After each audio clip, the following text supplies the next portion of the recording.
وجاهزية المغرب لتنظيم مثل هذه التظاهرات يعني هي بطبيعة الحال كما يعرفها الجميع هي تتويج لمسار تنموي يقوده جلالة الملك نصره الله لأكثر من 26 سنة.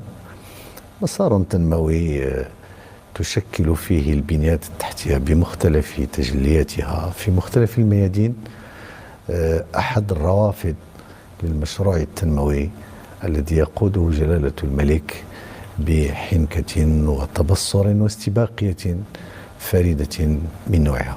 أعتقد بأنه الموضوع نتاع جاهزية المغرب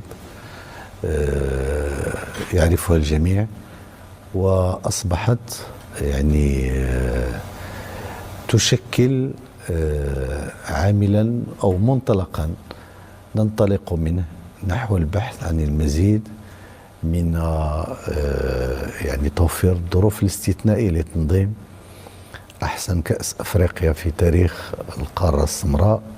المغرب يرحب على بعد كل المدد بأشقائه الأفارقة بكل العائلة الكروية القارية والعالمية في أرض الحضارة والتلاقي والتسامح في أرض المغرب، أرض المملكة المغربية، أرض حضارة تفوق ل12 قرنا.